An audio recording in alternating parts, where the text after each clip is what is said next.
Hi mga mi, good morning! Gagawin nating mini vlog itong ginawa kong reel kahapon. Bali yung reel ko mga mi ay medyo mabilis. At syempre mga mi, yung mga beginners ay nagre-reklamo na naman. Kailangan talaga is na-explain natin kapag tutorials para medyo magets nyo naman kahit paano mga mi. Syempre nag-start ako sa paglalagay ng snow dots. Basta any mesh or tissue paper is okay mga mi, pero ito yung trip kong ilagay. So mag-start tayo sa paggupit ng wrapper, syempre. Ang ginamit kong wrapper dyan mga mi ay Hermes. O diba, Socialin. Dahil nga kulay goldy ang ating mga flowers na tulips, ay parang feel ko mga mi ay orange ang ilalagay natin yung wrapper. Isang hole mga mi ay kumuha muna ako ng 1/4 doon. So yan yung nilagay ko sa pang center. Lagyan ko lang ng background na web mesh.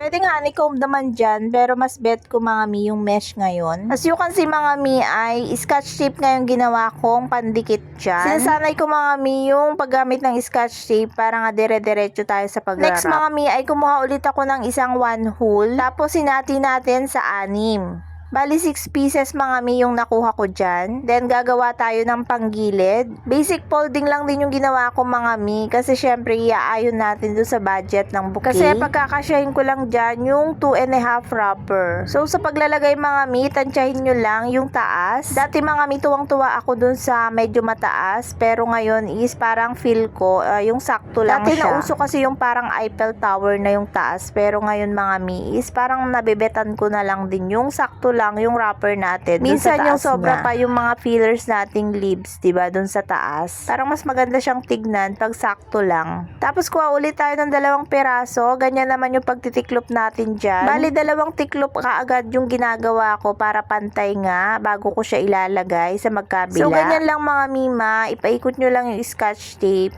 Kaya ako gumagawa mga mina mga tutorial na medyo detailed is para dun sa mga beginners. Syempre kung alam nyo na to mga mi, dun sa mga datihan, syempre skip nyo na lang yung video. Alam ko naman na maraming mas magagaling dito at mas maraming expert na. For me is binibigyan ko lang din ng guide yung mga beginners. Then kuha tayo ng 1 piraso mga mi, putulin natin, gawin nating 2.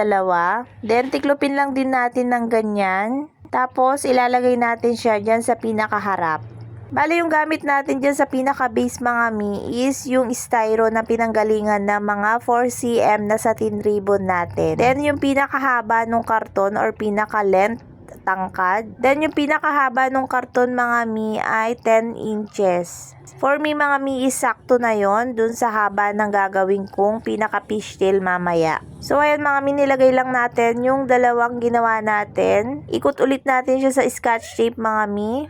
Tapos putulin na natin yung scotch tape kasi kailangan natin takpan mga mi yung pinaka-base natin. Para sa base mga mi ay 1 piraso ulit yan. Basta sa pagkakat ng wrapper mga mi, sundan nyo lang yung umpisa kong ginawa para makita nyo kung tama ba yung ginagawa nyo step by step. Para makita natin kung talagang yung wrapper natin is 2.5 yung nagamit natin. Tapos kuha ulit tayo ng 1 buo mga mi, hahatiin ulit natin yan sa 6. Bakit hindi ko pinagsabay? Pwede naman kanina kasi gusto ko nga makita nyo mga mima. Para kahit paano is hindi kayo maligaw. Para dyan naman mga mi ay yan na yung pinaka-tail natin. Kung napansin nyo mga mi ay ginupit ko nga siya kasi tansyado ko na yan yung haba ng magiging fishtail dun sa pinaka-length nitong pinaka-base natin. Para mapatayo ko pa siya.